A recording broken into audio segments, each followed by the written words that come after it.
good evening, and welcome. Tonight we're going to be looking at the night sky in August 2022. Now, just a quick disclaimer. This is as loud as I can get right now. If I try to talk a little more louder, it sounds like this. This is my normal speaking voice for the day, which is fun. I've basically been talking in ASMR mode all day. It's kind of funny, but let's look at the night sky in August. In astronomy news, do you not love what's come through on the James Webb telescope, right? The gorgeous pictures that have come out of that. Absolutely stunning. So let's look at August, which is one of my favorite months in the night sky. Not just because it's my birthday month, but I'll talk about it. So let's see August's events. The daylight hours are now beginning to get noticeably shorter, which is good news for astronomers.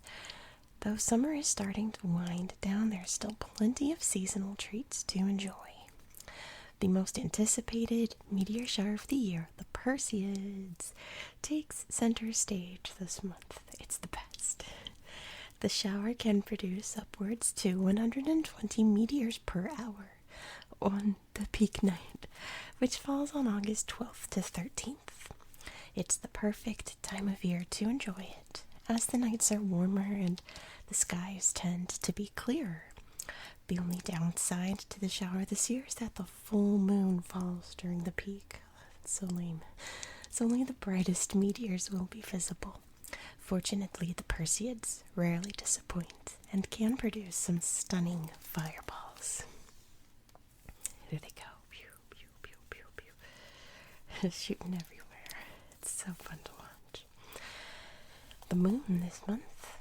The moon's at perigee on August 10th, with the full moon occurring just 2 days later, on the night of August 11th to 12th. The full moon is also about 5 degrees from Saturn on that night. On August 15th, the moon sits less than 3 degrees from Jupiter. On August 19th, the moon lies less than 2 degrees north of Mars. Apogee occurs on August 22nd, and the new moon on August 27th.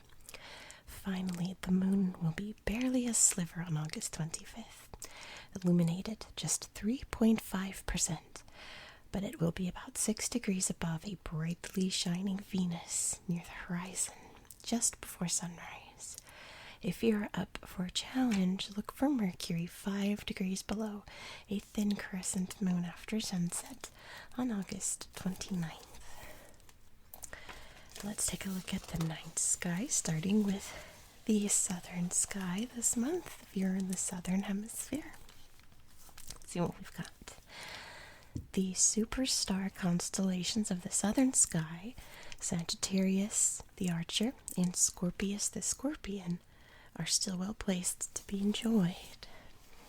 Let's see. Sagittarius, the teapot, and Scorpius is right here. There's bright Antares. Okay, so, I have talked about this before in my star videos, because I had always said Ophiuchus, but apparently that's not right, and I learned that a few months ago, and I always forget what it is. I think it's Ophiuchus?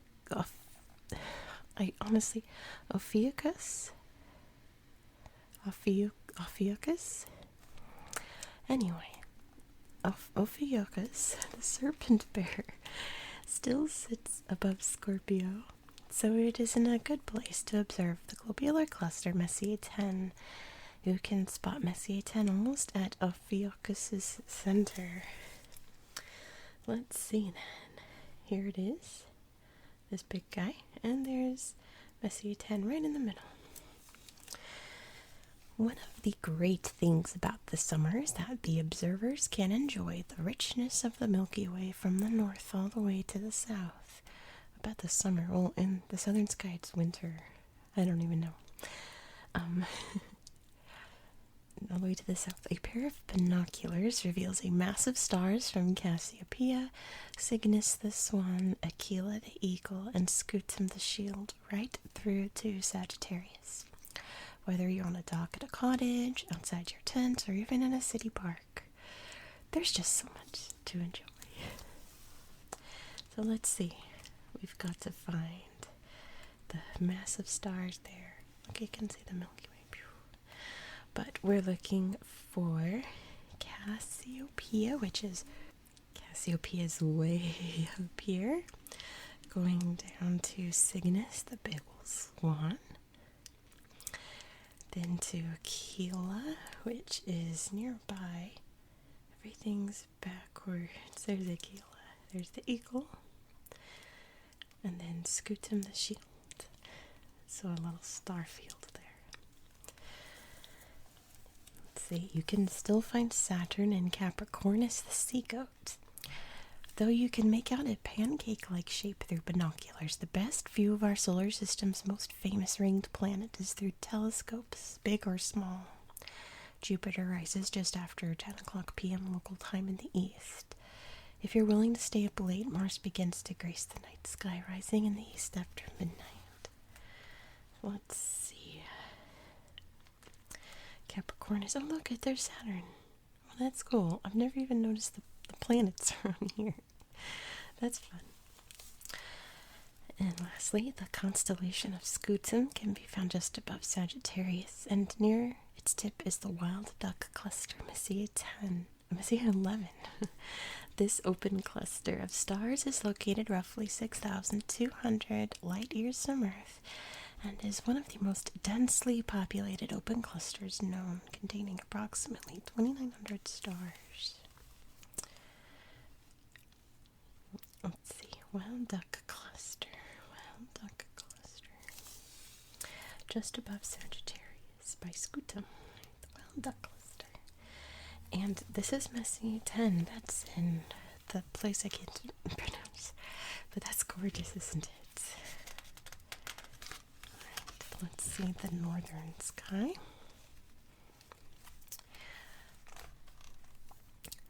Ursa Minor, the little bear, hangs upside down in the northern sky this month, while Ursa Major, the great bear, is found in the northwest, with the bull of the Big Dipper at the ready to scoop up its smaller bear brother.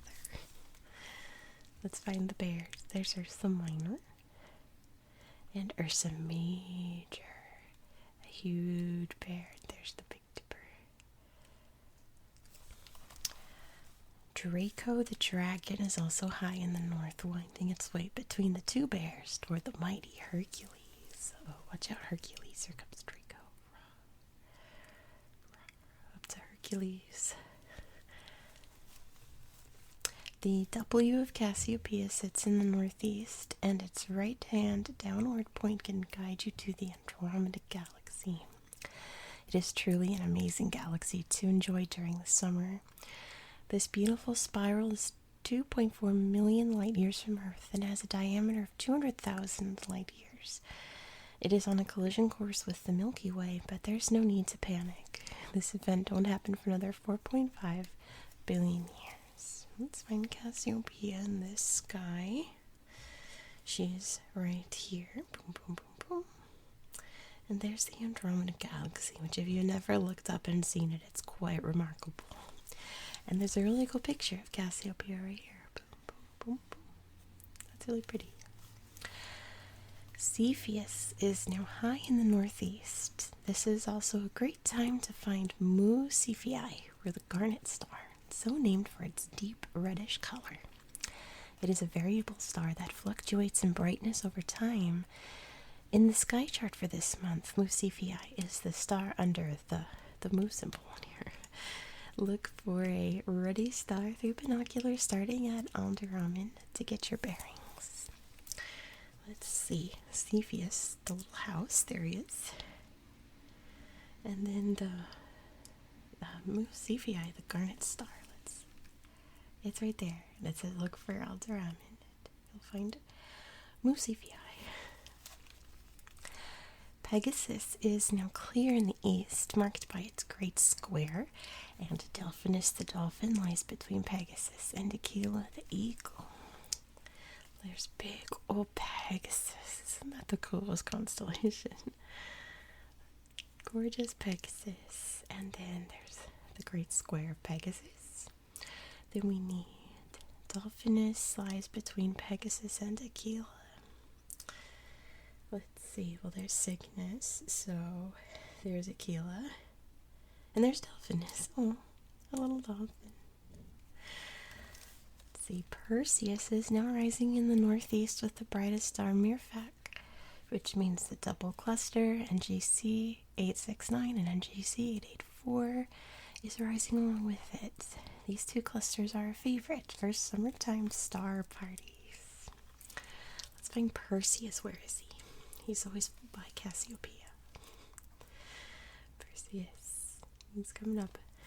And the double clusters are right there, just above him, between him and his princess. Arcturus, the brightest star in Boötes, the herdsman, is now in the west. By the end of the month, it begins to disappear below the horizon. There's Boötes and Arcturus. Such a beautiful, beautiful star. Alright, so I thought since this month is the Perseids, we'd read a little bit more about comets and meteor showers. Because they're very exciting. If you've never been to a meteor shower party, oh my gosh, it is so much fun. Let's see, I don't remember where in the book the page was though. Let's see. That was the planets. We read that last time.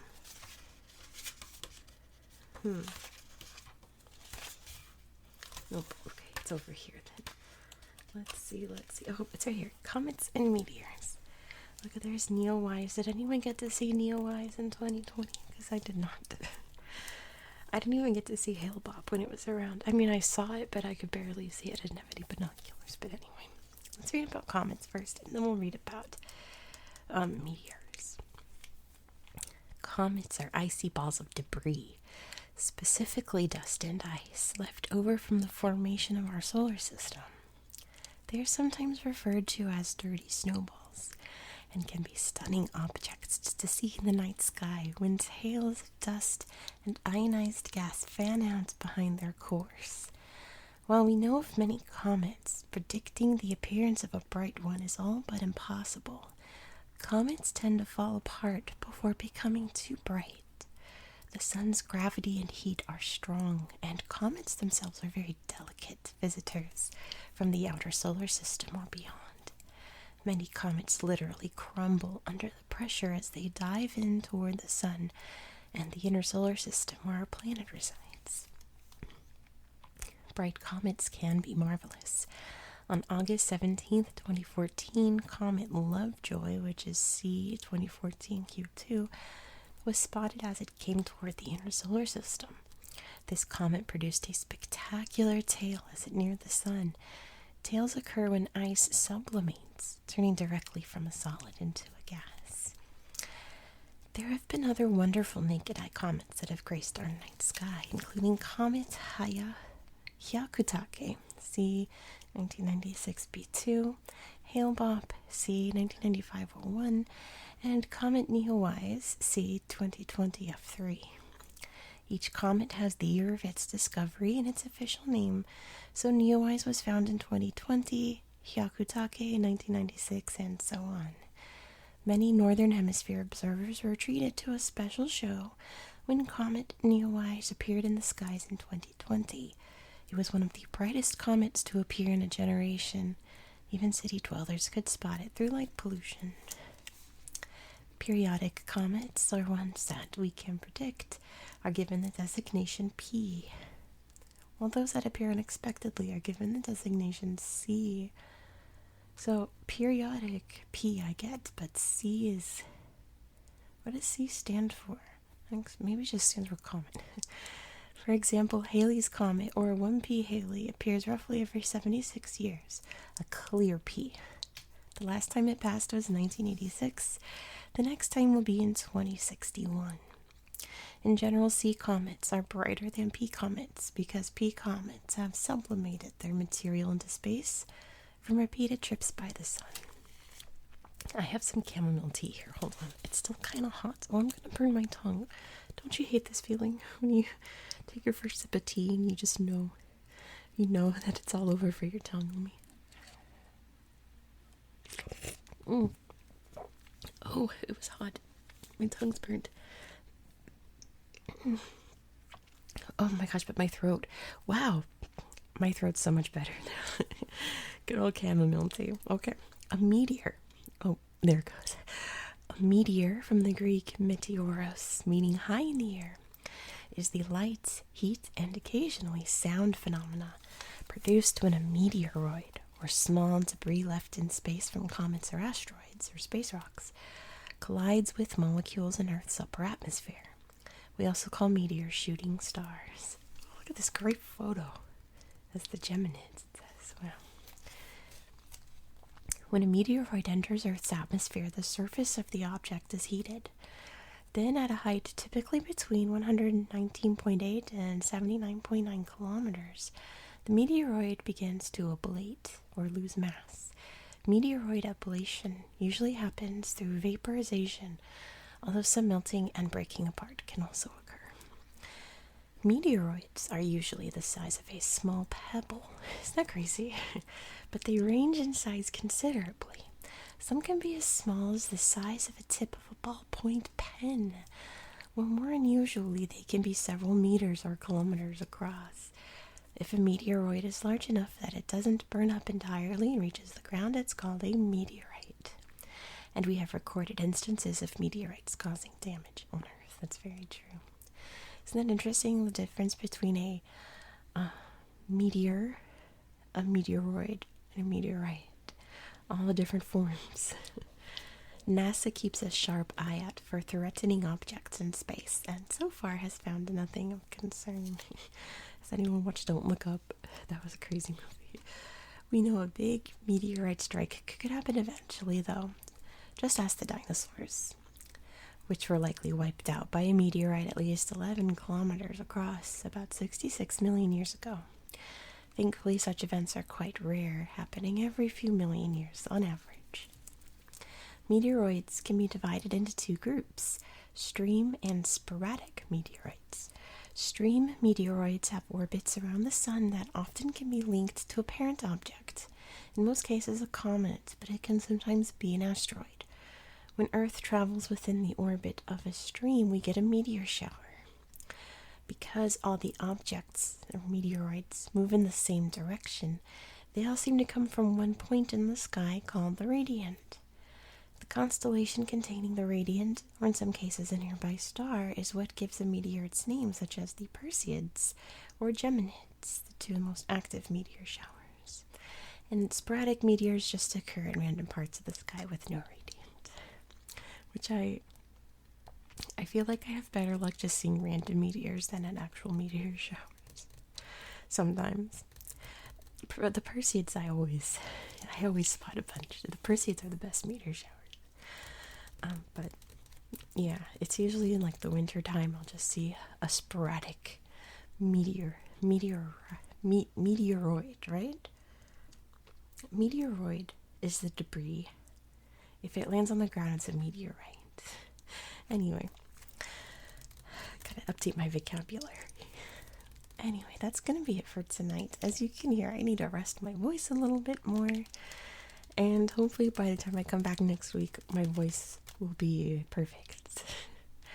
If anyone's wondering, I've been like very, very ill with COVID this past week. It's been well documented on my channel. My fever, I haven't had a fever all day for the first day, and my voice is just done because I was literally coughing all night last night. I didn't fall asleep till like 8:30 a.m. because I could not stop coughing, so that's why I don't have a voice. I'm feeling a lot better right now. That'll probably change in an hour or so, but I've got my tea, and it's still so hot. I'm gonna leave it there. And yeah, anyway, I feel like I'm on the mend in terms of like how I feel. So there's that. But thank you so much for watching. I do hope that you found this video relaxing and educational. I hope you didn't mind my voice. I personally find raspy voices to be really relaxing, so that's why I didn't bother skipping tonight. I really kind of like the sound of my voice when it's raspy. So anyway, I hope you enjoyed it too. Thank you again. Have a very good